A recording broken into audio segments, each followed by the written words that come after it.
Sinoj Thomas, good evening. കോഴിക്കോട്ട് മുതിർന്ന ആളുകൾക്ക്, അതായത് പ്രായമായ മനുഷ്യർ ഈ സൗകര്യം വലിയ രീതിയിൽ ഉപയോഗിക്കുന്നത്, ക്യൂ നിൽക്കുന്നതൊക്കെ കണ്ടിട്ടുണ്ട്. കോഴിക്കോട് ഇതെങ്ങനെയായിരിക്കും ബാധിക്കുക സിനോജ്? സുജയ പർവ്വത് ഇപ്പോൾ ചോദിച്ചല്ലോ, നോക്കൂ ഇവിടെ നിൽക്കുന്ന ആളുകൾ നോക്കൂ. ഇതാണ് കോഴിക്കോട് KSRTC ബസ് സ്റ്റാൻഡിലെ റിസർവേഷൻ കൗണ്ടർ എന്ന് പറയുന്നത്. ഈ സമയത്തും ടിക്കറ്റ് റിസർവ് ചെയ്യാൻ വേണ്ടി ആളുകൾ വരുന്നു, ടിക്കറ്റ് എടുത്തു പോകുന്നു. ഈ 26 എണ്ണം പൂട്ടിയെന്ന് പറഞ്ഞല്ലോ, അതിൽ ഏറ്റവും കൂടുതൽ പൂട്ടിയത് മലബാർ മേഖലയിലാണ്. അതും 4 എണ്ണം മലപ്പുറം ജില്ലയിലാണ്. പൊന്നാനി, നിലമ്പൂർ, ഒപ്പം തന്നെ പെരിന്തൽമണ്ണ. അതുകൂടാതെ മലപ്പുറം ജില്ലാ ആസ്ഥാനത്തെ കൗണ്ടർ കൂടി പൂട്ടി. കോഴിക്കോട് ജില്ലയിൽ താമരശ്ശേരി പൂട്ടിയിരുന്നു. കണ്ണൂരിലാണെങ്കിൽ തലശ്ശേരിയും പയ്യന്നൂരും പൂട്ടി. കാസർഗോഡും പൂട്ടി. വയനാട് ജില്ലയിൽ മാനന്തവാടിയും പൂട്ടി. ഇപ്പോൾ ഈ കോഴിക്കോട് ജില്ലയിലെ പ്രധാന റിസർവേഷൻ കൗണ്ടറാണ്.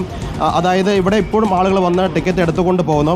ചേട്ടാ, നിങ്ങളൊക്കെ ടിക്കറ്റ് പതിവായിട്ട് എടുക്കുന്ന ഒരു സ്ഥലമല്ലേ ഇത്? മന്ത്രി പറയുന്നത് പൂട്ടുമെന്നാണ് പറയുന്നല്ലോ. അല്ല, ഇത് എന്താണെന്നറിയോ, ഞാൻ ഒരു IT ഫീൽഡിലുള്ള ആളാണ്.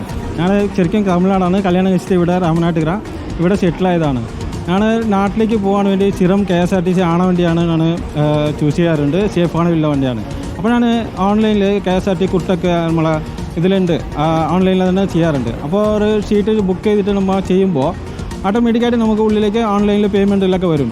ആ ഓൺലൈനിൽ പേയ്മെൻറ്റ് ട്രാൻസ്ഫർ ചെയ്യുമ്പോൾ നമ്മളെ ബാങ്ക് സെർവർ ചിലപ്പോൾ ഡൗൺ ആയിട്ടുണ്ട്. അങ്ങനെ ഡൗൺ ആയി കഴിഞ്ഞാൽ എന്നോട് പൈസയും ചിലപ്പോൾ പോകും.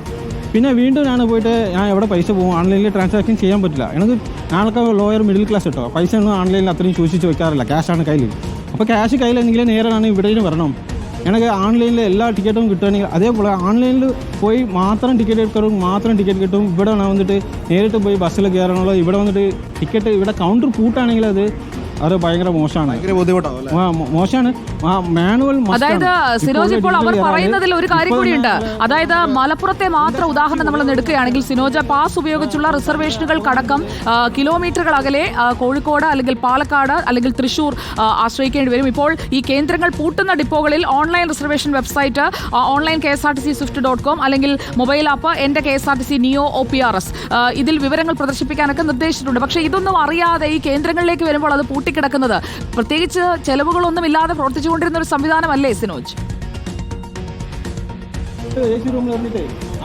തീർച്ചയായിട്ടും സുജയ, അതായത് ഞാൻ നിൽക്കുന്നത് കേരള RTCയുടെ കൗണ്ടറാണ്. ഇതാണ് പൂട്ടാൻ പോകുന്ന മന്ത്രി പറയുന്നത്. നമുക്ക് ചേട്ടൻ പോലെ ഇവിടേക്ക് ക്യാമറ തിരിക്കും. വെറും 2 അടി വെച്ച് കഴിഞ്ഞാൽ കർണാടക RTCയുടെ ഈ ടിക്കറ്റ് ബുക്കിംഗ് കൗണ്ടറുണ്ട്. ഇത് ഇവിടെ പ്രവർത്തിക്കുന്നുണ്ട്. ഇനി കേരളത്തിന് പൂട്ടിക്കഴിഞ്ഞാൽ സ്വാഭാവികമായിട്ട് ആളുകൾ അത് പൂട്ടിയല്ലോ എന്ന് കരുതി ഇവിടെ വന്ന് ടിക്കറ്റ് എടുക്കും. അതായത് കേരളത്തിന് കിട്ടേണ്ട വരുമാനം പോകുന്നത് നേരെ കർണാടക പോകും. അതിലുപരി നേരെ പാളയത്ത് പോയാൽ നിരവധി പ്രൈവറ്റ് ബസ്സുകളുടെ നൈറ്റ് സർവീസ് നടത്തുന്ന ബസ്സുകളുടെ ടിക്കറ്റ് കൗണ്ടറുകളുണ്ട്. അവിടേക്കും പോയി ആളുകൾ ടിക്കറ്റ് എടുക്കുന്ന സാഹചര്യമുണ്ടാകും. അതായത് കർണാടക RTCയുടെ ടിക്കറ്റ് കൗണ്ടർ നമ്മുടെ KSRTC ഡിപ്പോയ്ക്കകത്ത് തന്നെ തുടങ്ങാനുള്ള അനുമതി കൂടുതൽ അവർ പ്രവർത്തിക്കുന്നുണ്ട്. അപ്പോഴാണ് ഇത് തൊട്ടകലം ഞാൻ ചൂണ്ടിക്കാണിക്കുക. അവിടേക്ക് നോക്കി കഴിഞ്ഞാൽ നമ്മുടെ കേരള RTCയുടെ കൗണ്ടറാണ്. അവിടെ ഇപ്പോഴും ടിക്കറ്റ് ആളുകൾ എടുക്കുന്നുണ്ട്. ആ കൗണ്ടർ പൂട്ടുമെന്നാണ് മന്ത്രി പറയുന്നത്. ചേട്ടാ, സ്വാഭാവികമായിട്ട് നിങ്ങൾ കേരള RTC പൂട്ടിക്കഴിഞ്ഞാൽ ഇവിടേക്ക് വരുമോ? കർണാടകയിലേക്ക് വരുമോ? ഇല്ല, ഇത് എന്താണെന്നറിയോ, ഒരു മാനുവലായിട്ട് എല്ലാവരും സാധാരണക്കാരും വന്നിട്ട് ടിക്കറ്റ് എടുക്കുന്നതിനുള്ളൊരു സംവിധാനം മസ്റ്റാണ്. ഇന്നും നമ്മൾ 100% ഡിജിറ്റലിലേക്ക് മാറിയിട്ടില്ല. ആ ഡിജിറ്റലും ഇന്നും ഒരു സേഫായിട്ടുള്ള ഒരു സംവിധാനമായിട്ട് ഇന്നും ആയിട്ടില്ല.